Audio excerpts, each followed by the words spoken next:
नमस्कार दोस्तों, रेल वाला 2.1 में आपका फिर से स्वागत है। आइए आपको लूसेंट के सीरीज में आगे बढ़ाते हुए नेक्स्ट देखने की कोशिश करेंगे जो आपको क्या पढ़ना है। कल हमने क्या देखा था? कल हमने आपको बिंदुसार के बारे तक पढ़ा चुके थे। आज अशोक के बारे में बताने वाले हैं। तो एक बार हम आपको मौर्य वंश के ओवरव्यू देने की कोशिश करेंगे। मौर्य वंश के संस्थापक चंद्रगुप्त मौर्य, जो किस धर्म से? मौर्य, जैन, मौर्य धर्म, मौर्य वंश जैन धर्म के जैन धर्म से संबंधित थे चंद्रगुप्त मौर्य। और हम इसमें क्या बताए थे? मेन डिफरेंस हम बताए थे बिंदुसार और बिंबिसार के बारे में। तो हर्यक वंश के संस्थापक बिंबिसार और बिंदुसार मौर्य वंश के शासक।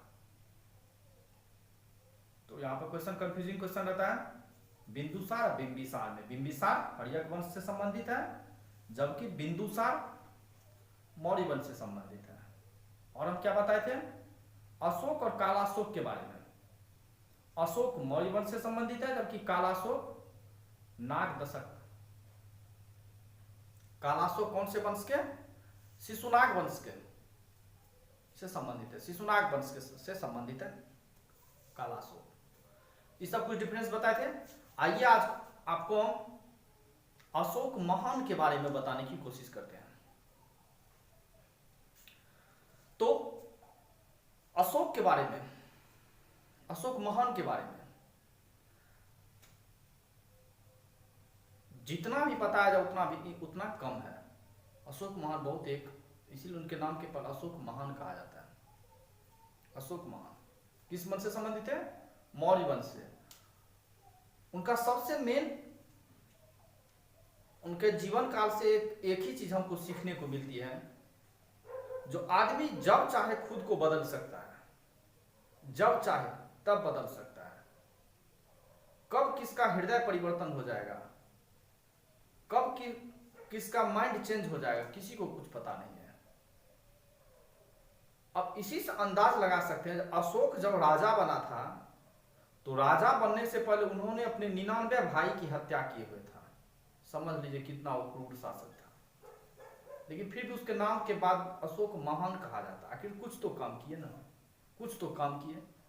इसलिए अशोक के जीवन से हमको यही सीख मिलती है, जो इतना नरसंहार करने के बाद किस तरह से उसके जीवन में एक ऐसी घटना आया, एक ऐसा मोड़ आया, जहां से उन्होंने एकदम धम्म की नीति अपना ली। धम्म बोले तो एक शांति की नीति। जैसे महात्मा बुद्ध एक शांति पुरुष थे, एक बहुत बड़े धर्मात्मा बन गए।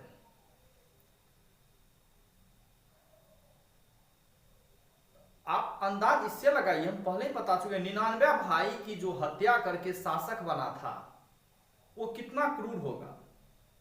लेकिन फिर भी लास्ट में उनका ऐसा हृदय परिवर्तन हुआ जब कलिंग युद्ध हुआ। कलिंग युद्ध में जब उन्होंने देखा, 261 ईसा पूर्व की बात है, जब उन्होंने देखा इतना मार धार नरसंहार हो रहा है। आप यदि एक मूवी देखे होंगे, अशोका करके एक मूवी है शाहरुख खान का, आप वो मूवी देखो, अशोक की महानता के बारे में पता चलेगा अशोक आखिर क्यों महान कहा रहा है। तो कलिंग युद्ध में जो देखते हैं जितना मार धार, मार नरसंहार, इतना खून खराबा हुआ, वही खून खराबा देख के इनका हृदय इतना ऐसा पसीज गया कि उन्होंने उस दिन से शस्त्र को त्याग दिया। शस्त्र को त्याग के धर्म के नीति पे चलने लगा और आगे जाके बहुत बड़े, बहुत महान विद्वान हो गए, विद्वान कहलाए, बहुत बड़े ज्ञानी पुरुष, बहुत बड़े धर्मात्मा कहलाए। तो आइए हम अशोक के बारे में कुछ आपको लूसेंट के थ्रू, लूसेंट में जो लिखा है उसमें से कुछ पॉइंट बताने की कोशिश करेंगे, जो कि आपके एग्जाम के व्यू से बहुत इंपॉर्टेंट है। तो सबसे पहले अशोक, इसमें पढ़िएगा, नीचे में लिखा हुआ है क्या? जो सेकंड नंबर पर राजगद्दी पर बैठने से पहले अशोक अवंती का राज्यपाल था। यहां से क्वेश्चन पूछा जाता है, जो राजगद्दी पर बैठने से पहले अशोक कहाँ के राज्यपाल थे? अवंती के राज्यपाल। नेक्स्ट, मास्की एवं गुर्जरा अभिलेख में अशोक का नाम अशोक मिलता है, यानी अशोक का नाम अशोक मास्की एवं गुर्जरा अभिलेख में मिलता है। यहां से क्वेश्चन पूछता है अशोक का नाम अशोक किस अभिलेख में? तो मास्की एवं गुर्जरा अभिलेख। अब जहां तक अभिलेख की बात है, आगे हम पढ़ेंगे अभिलेख, स्तंभलेख, शिलालेख, गुहालेख, इसके बारे में। अभिलेख, शिलालेख क्या होता है, स्तंभलेख क्या होता है, गुहालेख क्या होता है, इसके बारे में। नेक्स्ट देखेंगे, अशोक ने अपने राज्याभिषेक के 8 वर्ष बाद लगभग 261 ईसा पूर्व में कलिंग पर आक्रमण किया और कलिंग की राजधानी तोसली पर अधिकार कर लिया। इसी युद्ध में, जैसे कि पहले बताया, इसी युद्ध में उनका हृदय ऐसा परिवर्तन हुआ जिन्होंने युद्ध नीति को छोड़ के, अस्त्र त्याग के धम्म नीति को अपना लिया। तो क्वेश्चन पूछा जाता है जो कलिंग युद्ध कब हुआ था? 261 ईसा पूर्व। कलिंग युद्ध के समय कलिंग की राजधानी तोसली, यहां पर लिखा हुआ आक्रमण के समय कलिंग की राजधानी तोसली थी। नेक्स्ट देखेंगे, लिखा है उपगुप्त नामक बौद्ध भिक्षु ने अशोक को बौद्ध धर्म की दीक्षा दी थी। अशोक जब शासक बना तो वो शिव जी के बहुत बड़े उपासक थे, लेकिन बुक में नहीं लिखा हुआ है शिव जी को उपासक, लेकिन आपको याद रखना है अशोक जब शासक बना उस समय शिव जी के बहुत बड़े उपासक थे, भगवान शिव के बहुत बड़े पुजारी थे। लेकिन कलिंग युद्ध के बाद उनका पहला बौद्ध गुरु कौन हुए? उपगुप्त। बौद्ध गुरु उपगुप्त, यानी कह सकते हैं अशोक के पहले गुरु उपगुप्त। अशोक कौन से धर्म को बाद में अपनाए? बौद्ध धर्म को, युद्ध के बाद। उससे पहले किसके सेवक थे? तो शिव के। नेक्स्ट देखेंगे हम, नेक्स्ट लाइन में लिखा है अशोक ने आजीविकों के रहने हेतु बराबर की पहाड़ियों में 4 गुफाओं का निर्माण करवाया। इसको आपको याद नहीं करना, सिर्फ याद करना है बराबर की पहाड़ियां कहां पे स्थित है। लुसेंट पे नहीं, लेकिन आप लोग अपने लुसेंट पे नोट करिएगा। बराबर की गुफाएं कहां स्थित है? बिहार में, बिहार के जहानाबाद जिले में। आप जाइएगा बिहार के जहानाबाद जिले में आपको बराबर की गुफाएं मिलेगी, जो कि पत्थर काट के उसमें बहुत सारा गुफाएं हैं, सबका नाम अलग अलग है। तो बराबर की गुफाएं कहां पर स्थित है? बिहार में। तो यही है जो अशोक ने आजीविकों को रहने हेतु बराबर की गुफाएं दान में दिए हुए थे, बराबर की गुफाओं का निर्माण कराया था। तो बराबर की गुफाओं का निर्माण किसने कराया था? अशोक ने। नेक्स्ट हम देखेंगे, अशोक ने बौद्ध धर्म के प्रचार के लिए अपने पुत्र महेंद्री एवं पुत्री संघमित्रा को श्रीलंका भेजा। अशोक के पुत्र महेंद्र एवं पुत्री संघमित्रा को बौद्ध धर्म का प्रचार करने के लिए कहां भेजा? तो श्रीलंका। नेक्स्ट देखेंगे, भारत में शिलालेख का प्रचलन सर्वप्रथम अशोक ने किया। आपको बोले हैं शिलालेख, स्तंभलेख और शिलालेख, स्तंभलेख एवं गुहालेख। तो शिलालेख किसको कहते हैं? तो शिलालेख कहते हैं, शिला मतलब होता है पत्थर, पत्थर पे जो पत्थर को कुरेद के जो लिखा गया हो कुछ, उसको शिलालेख। स्तंभलेख जो घर के स्तंभ यानी पिलर पे जो कुछ खोद के लिखा गया हो, उड़ेद के लिखा, उसको कहते हैं स्तंभलेख। और गुहालेख कहते हैं जो पहाड़ के गुफाओं में जो लिखा गया हो, उसको गुहालेख कहते हैं। तो बराबर की गुफाएं, बराबर की पहाड़ी में जो गुफाएं हैं, उसमें मौर्य साम्राज्य के अशोक का बहुत सारा लेख मिला हुआ है, जिसको आगे हम बताएंगे किसने सबसे पहले पढ़ने की सफलता कोशिश की थी। तो आगे देखेंगे, तो क्या लिखे? भारत में शिलालेख का प्रचलन सर्वप्रथम अशोक ने किया, यानी शिला पे लिखने का प्रचलन सबसे पहले अशोक ने किया। अशोक के शिलालेख में ब्राह्मणी, खरोष्ठी, ग्रीक एवं अरमाइक लिपि का प्रयोग किया गया था। ब्राह्मणी, खरोष्ठी, ग्रीक एवं अरमाइक लिपि का प्रयोग किया गया था। नेक्स्ट, इसको बहुत इंपॉर्टेंट से याद रखना है, ग्रीक एवं अरमाइक लिपि का अभिलेख अफगानिस्तान में। याद करने का तरीका, ग्रीक, अरमाइक और अफगानिस्तान। ग्रीक और अरमाइक, ग्री में ग और अरमाइक में अ, तो ग अ, अफगानिस्तान में अ ग, अफगानिस्तान। याद रखना है, अ अरमाइक, अ ग्रीक। तो ग्रीक एवं अरमाइक लिपि का कहां से अभिलेख? अफगानिस्तान से। ग्रीक, अरमाइक, तो अफगानिस्तान, अफगानिस्तान में है, तो अफगानिस्तान से ग्रीक अरमाइक लिपि का। खरोष्ठी लिपि का अभिलेख उत्तर पश्चिमी पाकिस्तान एवं शेष भारत से ब्राह्मी लिपि का अभिलेख मिला है। तो आपको 4 अभिलेख याद है, ग्रीक, अरमाइक, खरोष्ठी एवं ब्राह्मी लिपि। तुम क्या बोले? ग्रीक, अरमाइक अफगानिस्तान, खरोष्ठी पाकिस्तान, और जो रेस्ट था ब्राह्मी लिपि वो शेष भारत से मिला। पाकिस्तान से कौन? खरोष्ठी लिपि, ग्रीक अरमाइक अफगानिस्तान से, शेष भारत से ब्राह्मी लिपि का प्रमाण मिला है। नेक्स्ट देखेंगे हम अशोक के 3 भागों में बांटा के बताते, शिलालेख, स्तंभलेख एवं गुहालेख।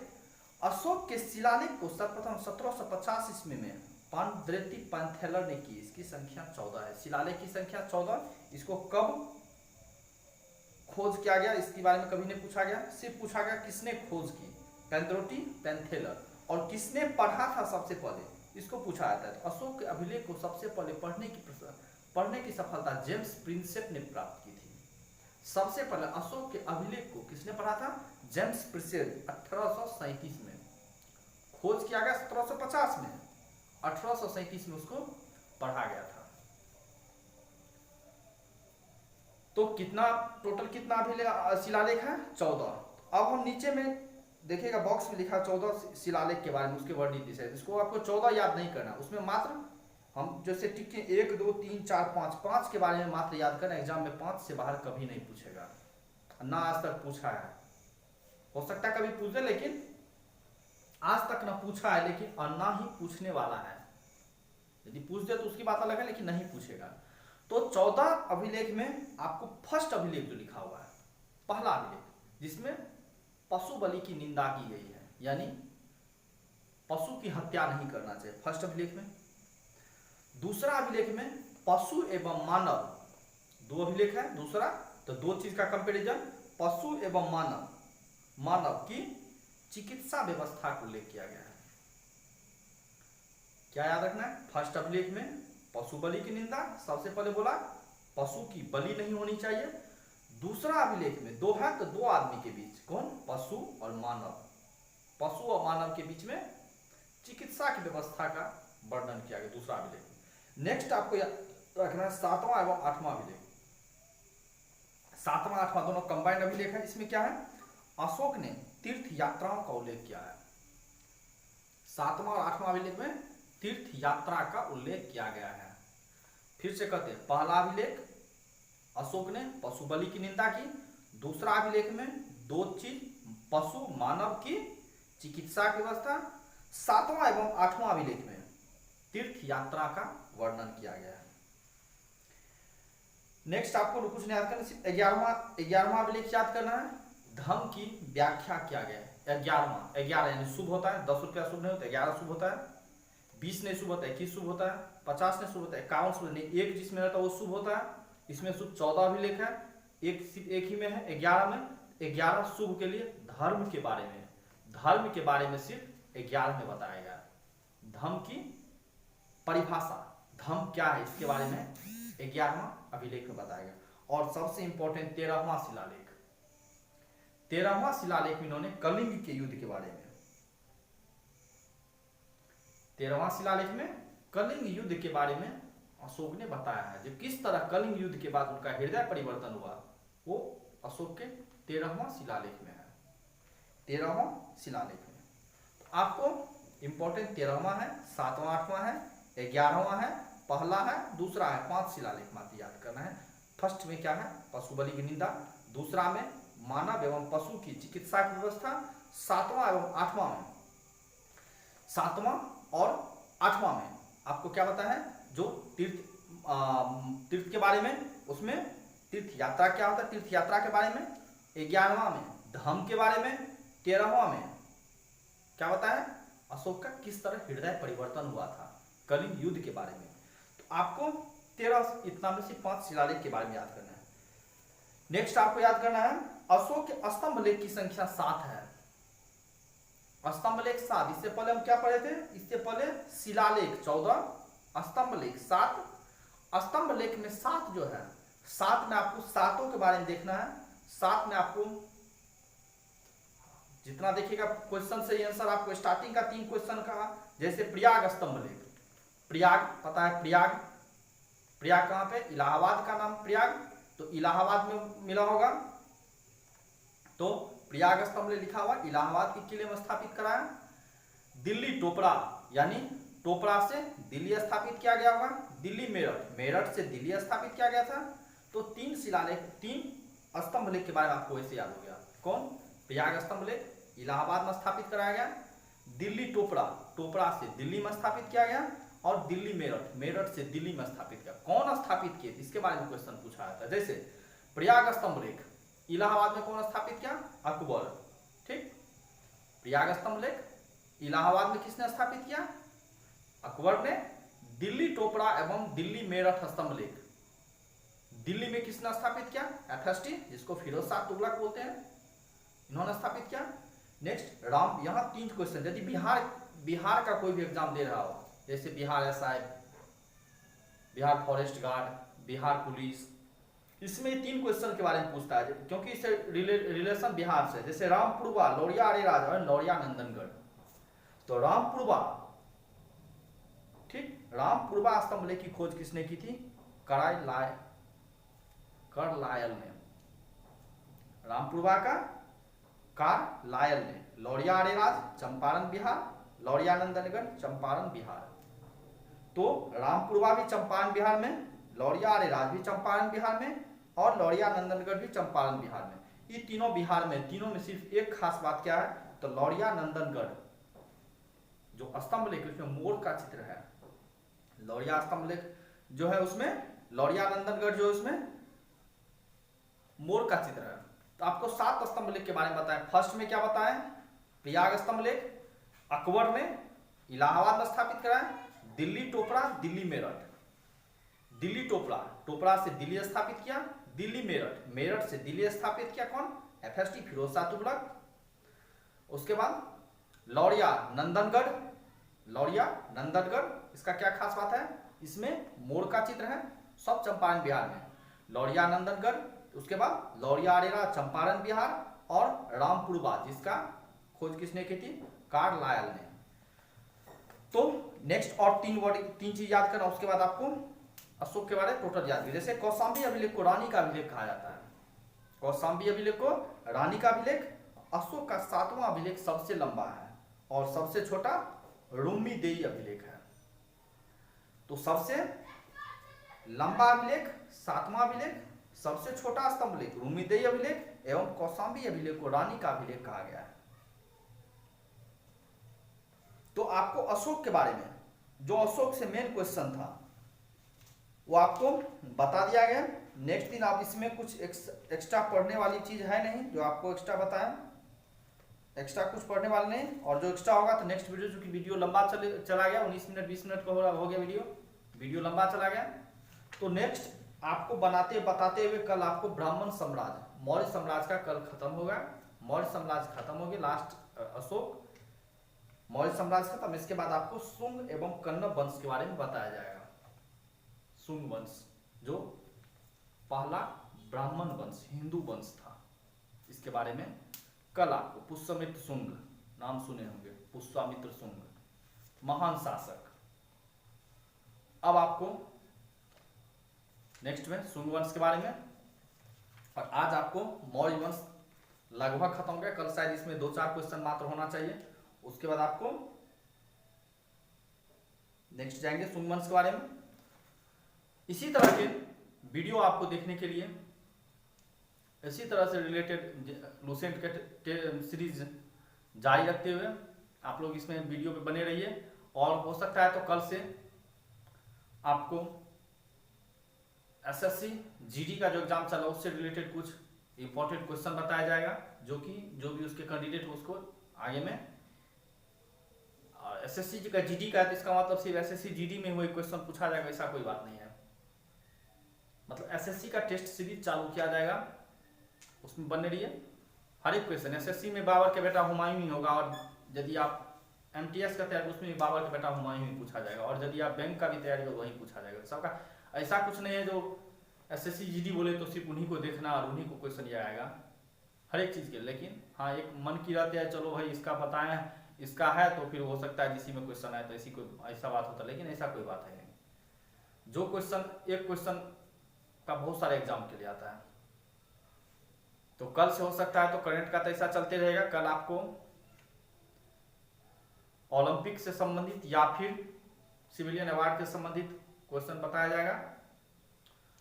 तो आप लोग इसी तरह वीडियो चैनल पे बने रहें और लाइक शेयर सब्सक्राइब करें, अपने दोस्तों के साथ शेयर करें और ज़्यादा से ज़्यादा इसको लाइक करें और कमेंट करने की जो भी डाउट हो वो कमेंट करें, कमेंट के थ्रू बताएं। यदि सही बता रहे पढ़ा रहे या हो सकता है कहीं मिस हो गया हो पढ़ा बताने में, तो प्लीज़ आप कमेंट में बता दिया करो जो यहाँ पे आपने गलत किए हो, तो हम उनको सुधारने की कोशिश करेंगे। और आप लोग की क्या राय है, क्या नया वीडियो लाया जाए, किस चीज़ पे नया वीडियो लाया जाए, वो आप हम लोग को बताने की कोशिश करें, तो उस पर वीडियो हम लोग बनाने की कोशिश करेंगे। तो ठीक है, इसी तरह से आप बने रहें, लाइक शेयर सब्सक्राइब करें। तब तक के लिए जय हिंद जय भारत।